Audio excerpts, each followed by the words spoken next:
여러분, 자존감이란 문자 그대로 자신을 존중하고 사랑하는 마음입니다. 자존감이 잘 형성된 사람은 자기 자신을 소중히 여길 뿐만 아니라 다른 사람들과도 원만한 관계를 유지합니다. 대개 우리는 돈과 능력이 많거나 출신 배경이 좋고 외모가 뛰어난 사람들이 높은 자존감을 가지고 살 것이라고 생각합니다. 그러나 그렇지 않은 경우도 많습니다. 오히려 이와 정반대에 해당되는 사람이지만 높은 자존감을 통해서 행복하고 만족스러운 인생을 사는 사람도 많다라는 것입니다. 그런데 이 자존감에 가장 큰 영향을 주는 결정적인 요인이 있다라고 한다면 그것은 나는 어떤 존재인가라고 하는 자아 정체성에 있다라고 할 수 있습니다. 최근 발간된 심리학자 박선웅 교수가 쓴 정체성의 심리학이라는 책을 보면 자아 정체성이 분명한 사람은 그렇지 않은 사람보다 자존감이 높고 행복하며 삶의 스트레스에도 잘 대처한다라고 말을 합니다. 그러면서 자존감을 가진 사람의 두 가지 유형을 이렇게 구분해서 말합니다. 하나는 연약한 자존감을 가진 사람입니다. 이 사람은 인위적인 노력이나 자기 암시를 통해서 나는 소중한 사람이야. 나는 최고야. 나는 나를 사랑해. 자기 스스로에게 이러한 사실을 주입하면서 형성된 자존감을 가지고 사는 사람들입니다. 그런데 이와 같은 자존감은 우리의 상황과 환경에 따라서 늘 오르내리는 것을 반복합니다. 한마디로 너무 쉽고 연약하게 흔들린다라는 것이죠. 반면에 튼튼한 자존감을 가진 사람이 있습니다. 이 사람은 앞선 유형의 사람과 분명한 차이가 있습니다. 그것은 자존감에 있어서 분명한 근거가 그 사람에게 있다라는 것입니다. 여러분, 누구나 인생을 살아갈 때에 실수와 실패를 경험합니다. 크고 작은 문제들을 만나게 되죠. 그런데 튼튼한 자존감이 있는 사람은 실패의 경험과 어려움을 극복하는 과정을 통해서 자신이 얻게 된 자신만의 견고한 삶의 이야기가 있다라는 것입니다. 그리고 그것을 근거로 해서 확립된 분명한 자아 정체성이 그에게 있기 때문에 어려운 상황과 현실을 만나게 되더라도 자존감을 잃지 않고 살게 된다라는 것입니다. 여러분, 그런데 이와 같은 자존감과 자아 정체성을 그리스도인으로 살아가는 우리의 신앙과 하나님과의 관계에 적용해 본다면 어떨까요? 성경은 우리의 정체성에 대해서 하나님과 상관없이 인간 스스로에게서 그것을 찾을 수 있다라고 결코 말씀하고 있지 않습니다. 특별히 우리가 잘 알고 있는 구절 가운데 하나인 오늘 본문 베드로전서 2장 9절 상반절 말씀을 보면 그리스도인의 정체성에 대해서 다음과 같이 말하고 있습니다. 그러나 너희는 택하신 족속이요 왕 같은 제사장들이요 거룩한 나라요 그의 소유가 된 백성이다. 오늘 이 말씀은 그리스도인 된 우리의 네 가지 정체성에 대해서 말씀하고 있습니다. 그런데 이 정체성들은 전혀 없던 것이 하늘에서 뚝 떨어져서 내려온 것이 아닙니다. 하나님께서는 신의 광야에서 모세를 통해 이스라엘 백성들에게 이렇게 말씀하십니다. 출애굽기 19장 5절로 6절의 말씀입니다. 세계가 다 내게 속하였나니 너희가 내 말을 잘 듣고 내 언약을 지키면 너희는 모든 민족 중에서 내 소유가 되겠고 너희가 내게 대하여 제사장 나라가 되며 거룩한 백성이 되리라. 너는 이 말을 이스라엘 자손에게 전할지니라. 하나님께서 모세를 통해 말씀하십니다. 그런데 오늘 본문에서 지금 사도 베드로가 구약에서 이스라엘 백성들에게 하나님께서 주셨던 바로 그 정체성을 가지고 그리스도인들을 향해 너희가 이와 같은 사람들이다 라고 지금 선포하고 있는 것입니다. 그 말은 곧 과거 이스라엘 백성들이 하나님의 소유가 된 백성으로 제사장 나라와 거룩한 백성으로 살지 못했다라는 것을 의미합니다. 출애굽기 19장 5절 말씀을 한 번 더 잘 살펴보면 한 가지 중요한 전제와 조건이 있음을 우리는 알 수 있습니다. 그것이 뭘까요? 너희가 내 말을 잘 듣고 내 언약을 지키면입니다. 하나님의 말씀에 순종하고 하나님과 맺은 언약을 지킬 때에 너희가 이렇게 될 것이다 라고 하나님 말씀하신 겁니다. 말씀을 먼저 듣고 그 말씀을 받았다라고 해서 언약 백성이 되는 것이 아니라 그 말씀을 지켜 행해야 이와 같은 정체성을 가진 언약 백성이 된다라는 말씀입니다. 그러나 하나님께서 선민으로 부르셨던 이스라엘 백성들은 이 일에 실패했습니다. 하나님께서는 거듭 기회를 주셨습니다. 오랜 시간 동안 이들을 기다리셨습니다. 선지자들을 보내셔서 하나님의 뜻을 이들에게 전하셨고 이들이 언약 백성으로 돌아오기를 하나님은 원하셨지만 이들은 돌아오지 않았고 하나님 말씀에 순종하지 않았습니다. 그래서 이들은 멸망했고 하나님의 성전 또한 다 무너져 버리고 말았습니다. 여러분, 그렇다면 하나님의 우리를 향한 이 계획과 섭리는 여기서 멈추어진 것일까요? 하나님께서 창조하신 인간을 여기서 포기하신 것입니까? 그렇지 않습니다. 하나님께서는 이런 우리를 구원하시고 살리시기 위해 한 가지 유일한 길과 방법을 우리에게 열어주셨습니다. 누구를 통해서? 하늘 보좌를 버리고 이 땅에 오신 예수 그리스도를 통해서입니다. 그래서 오늘 보면 베드로전서 2장 말씀을 보면 우리가 가져야 할 자아 정체성의 근거를 다른 데서 찾고 있지 않습니다. 여러분, 성도요 그리스도인 된 우리의 정체성은 무엇입니까? 우리는 예수 그리스도 안에서 택하신 족속이요 왕 같은 제사장들입니다. 예수 그리스도로 말미암아 거룩한 나라와 하나님의 소유가 된 백성들입니다. 예수님 때문에, 예수님으로 말미암아 예수님 안에서 우리가 이와 같은 존재가 되었다라는 것입니다. 앞서 나눈 베드로전서 1장의 말씀을 떠올려 보면 우리가 이 땅을 나그네와 같이 살아가지만 여러분, 우리에게 산 소망이 있는 이유는 무엇입니까? 우리가 부활의 소망이 되시는 예수 그리스도를 믿기 때문 아닙니까? 또한 우리가 모든 행실에 거룩한 자로 살아야 할 분명한 이유가 있다면 그것 또한 무엇입니까?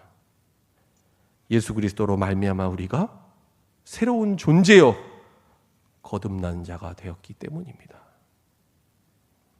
오늘 본문 베드로전서 2장 1절과 2절 말씀 보시기 바랍니다.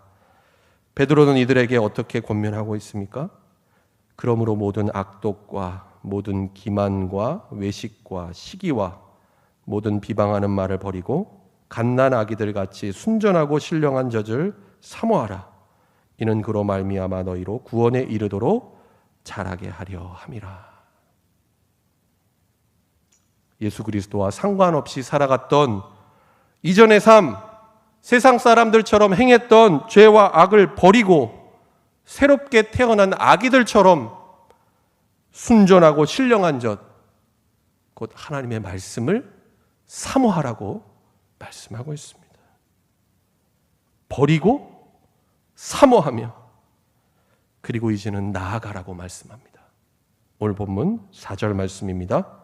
사람에게는 버림바가 되었으나 하나님께는 택하심을 입은 보배로운 산돌이신 예수께 나아가라. 무슨 말입니까? 우리가 하나님의 소유가 된 백성이라는 정체성을 갖게 하는 분명한 근거가 바로 보배로운 산돌이신 예수님, 그분께 있다라는 것입니다. 그러면서 베드로는 구약에 언급되었던 말씀들을 인용하며 예수님에 대한 사람들의 두 가지 반응에 대해서 다음과 같이 말하고 있습니다. 먼저 이사야 28장 16절의 말씀을 인용합니다. 오늘 본문 6절 말씀입니다. 성경에 기록되었으되 보라 내가 택한 보배로운 모퉁이돌을 시온에 두노니 그를 믿는 자는 부끄러움을 당하지 아니하리라 하였으니. 이어지는 7절 말씀에서는 시편 118편 22절을 인용합니다. 그러므로 믿는 너희에게는 보배이나 믿지 아니하는 자에게는 건축자들이 버린 그 돌이 모퉁이의 머릿돌이 되고 말씀합니다. 모퉁이 돌이 되신 예수 그리스도를 믿는 자는 부끄러움을 당하지 않고 그에게 있어 예수님이 가장 값지고 귀한 보배가 된다는 것입니다. 그러나 반대로 믿지 않는 자는 어떻습니까? 건축자들이 버린 돌과 같이 쓸모없는 것으로 여겨진다라는 것이죠. 여러분, 예수님 당시 유대인들은 예수님을 메시아로 인정하지 않았습니다. 그렇기 때문에 예수님을 배척하고 거부했습니다. 심지어 마침내는 예수님을 십자가에 못 박았습니다. 왜 그랬을까요?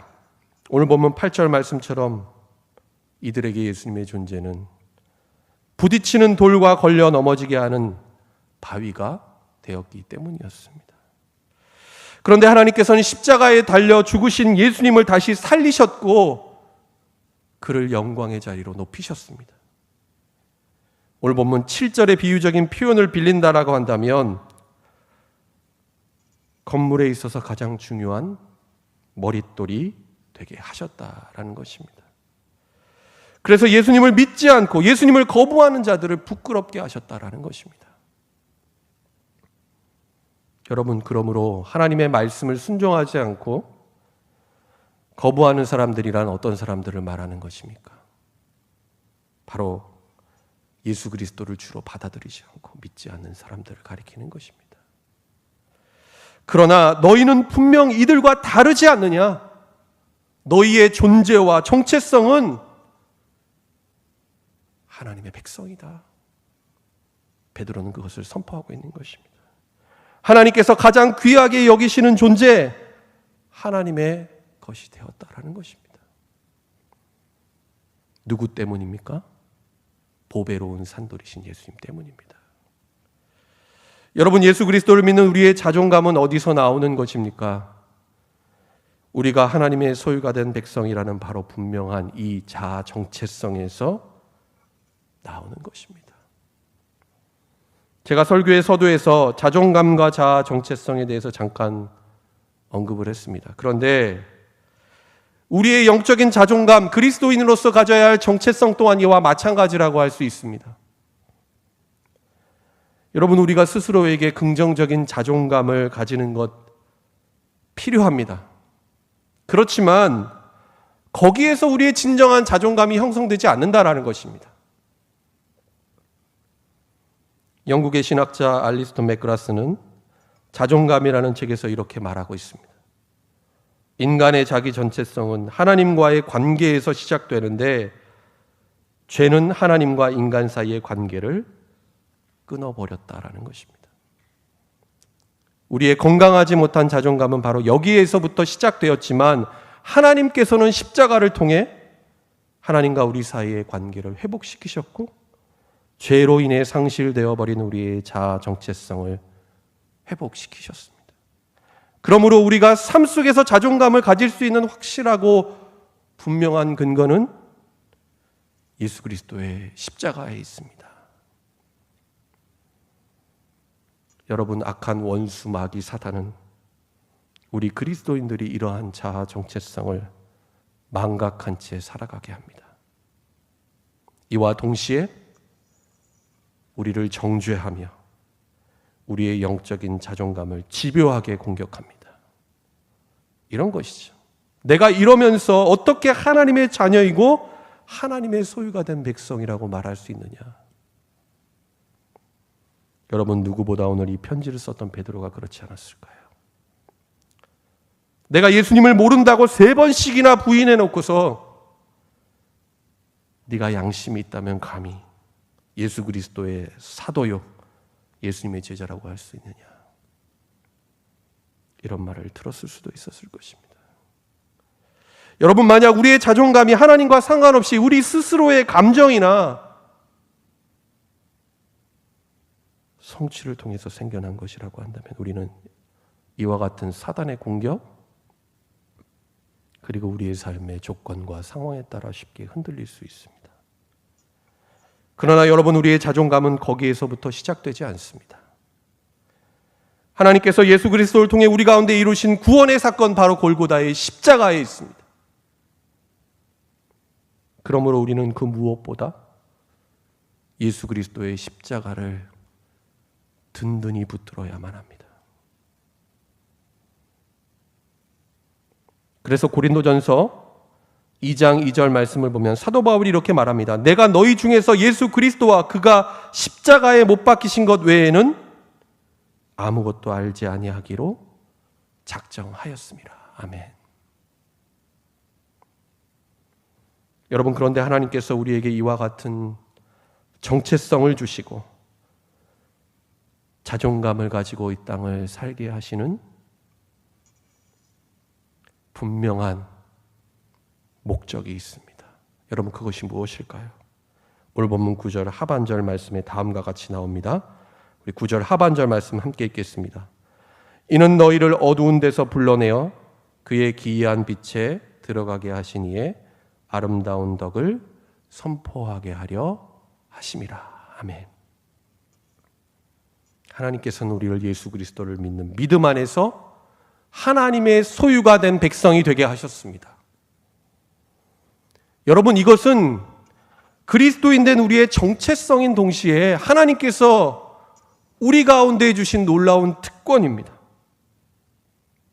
여러분, 그런데 특권에는 반드시 사명과 책임이 따르기 마련입니다. 오늘날 한국 사회 가운데 부와 권력을 많이 가지고 있는 소위 특권 계층으로 불리는 사람들이 왜 이처럼 비난과 질타를 많이 받을까요? 바로 노블리스 오브리주. 이러한 특권에 걸맞는 사회적인 책임과 의무를 이들이 감당하지 않고 그것을 남용하고 있기 때문입니다. 그리스도인으로 이 땅으로 살아가는 우리 또한 여러분 마찬가지 아니겠습니까? 우리를 어두운 데서 불러내어 하나님의 기이한 빛에 들어가게 하신 하나님께서 진정 우리에게 원하시는 것은 무엇일까요? 아름다운 덕을, 예수 그리스도의 피 묻은 십자가의 복음을 우리가 세상을 향해 선포하고 증거하는 것 아니겠습니까? 여러분, 우리가 예수님을 잘 믿고 이 땅에서 하나님의 복과 은혜를 누리며 살다가 천국에 들어가는 것 좋은 일입니다.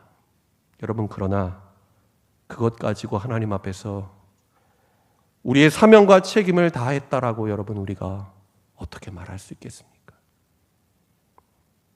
그리스도인은 세상을 향해 복음을 전파하고 증거하는 증인된 사명을 감당해야만 합니다.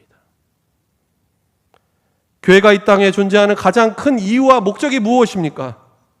교회가 반드시 감당해야 하는 최우선의 사명은 무엇입니까? 바로 예수 그리스도의 복음을 전하는 데에 있습니다. 진부한 말일 수 있지만 여러분, 사명은 무엇입니까? 상황과 환경이 좋으면 하고 그렇지 않으면 포기하고 그만두는 것은 사명이 아닙니다. 전심으로 우리의 힘과 생명을 다해 때와 조건과 상관없이 행하는 것입니다. 그래서 디모데후서 4장 2절 말씀을 보면 바울이 다음과 같이 권면하고 있지 않습니까? 너는 말씀을 전파하라. 때를 얻든지 못 얻든지 항상 힘쓰라. 범사에 오래 참음과 가르침으로 경책하며 경계하며 권하라. 여러분, 오늘 한국 사회 가운데 교회와 그리스도인들 많은 사람들로부터 비난과 욕을 먹고 있습니다. 그리고 마치 교회가 코로나 바이러스를 확산시키는 온상인 것처럼 부정적인 이미지로 인식되고 있습니다. 참으로 안타깝고 가슴 아픈 일이 아닐 수 없습니다. 그래서 어떤 분들은 이런 상황 속에서 우리가 어떻게 복음을 전할까? 전도와 선교의 문이 막혔다라고들 말을 합니다. 여러분, 분명 현실과 상황은 그렇습니다. 그렇다면 우리가 이제 전도의 사명, 그 책임을 내려놓아야 할까요? 그런데 이러한 상황과 조건은 여러분, 어제 오늘의 이야기가 아닙니다. 2000년 기독교 역사를 살펴보면 과거 로마 시대의 그리스도인들은 정말 말도 안 되는 이유 때문에 박해와 핍박을 받았습니다. 로마의 대화재가 발생하자 네로 황제는 민심을 잠재우기 위해 그리스도인들을 희생양으로 삼습니다. 이후에도 질병과 흉년이 있게 되자 그리스도인들이 로마의 신들을 노엽게 했기 때문이라고 하며 그 책임을 그리스도인들에게 돌립니다. 여러분, 그러나 이와 같은 박해와 순교의 극한 상황 속에도 복음의 확산은 멈추어지지 않고 많은 사람들에게 복음이 전파됩니다. 그리고 어떠한 일이 일어납니까? 결국 거대한 로마 제국 예수 그리스도의 복음에 의해서 정복되고 그리스도의 복음은 로마의 경계를 넘어 전 세계를 향해 퍼져나가게 됩니다. 누구를 통해서입니까? 자신의 생명을 다해 복음 전파의 사명을 감당했던 무명의 그리스도인, 하나님의 소유가 된 백성들을 통해서였습니다. 여러분, 우리가 전하는 자가 없이 어떻게 복음을 들을 수 있었겠습니까? 우리가 복음을 듣고 예수님을 믿게 된 것, 우리에게 예수 그리스도 생명의 복음을 전했던 그들이 있었기 때문이었습니다. 복음의 아름다운 발걸음이 이 땅 가운데 있었기 때문이라는 것이죠. 여러분, 하나님께서는 보배로운 산돌이신 예수 그리스도를 통해 저와 여러분을 하나님의 소유가 된 백성으로 부르셨습니다.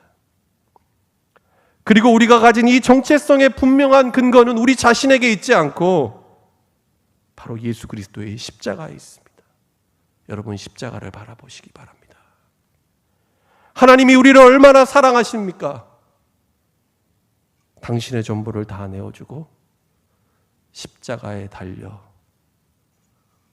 죽이시기까지 우리를 사랑하십니다. 여러분, 우리는 그 사랑 때문에 하나님의 소유가 된 백성입니다.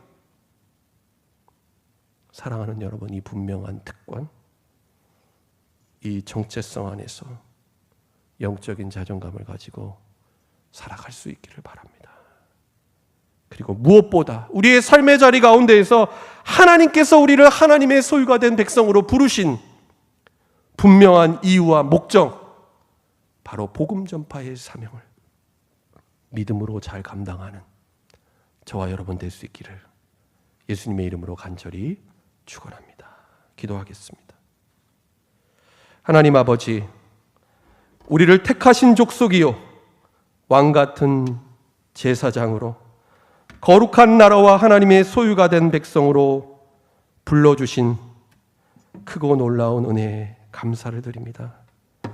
주님, 우리가 세상을 살아갈 때에 하나님의 백성으로 우리를 부르신 이 분명한 특권과 정체성을 잊어버리지 않게 하여 주시고 그 안에서 영적인 자존감을 얻게 하여 주옵소서. 우리의 삶에 어떠한 상황과 형편이 있을지라도 주님이 우리에게 맡기신 이 사명, 그리스도의 복음을 전파하고 증거하는 이 거룩한 사명을 끝까지 믿음으로 잘 감당하게 하여 주옵소서. 예수님의 이름으로 기도드립니다. 아멘.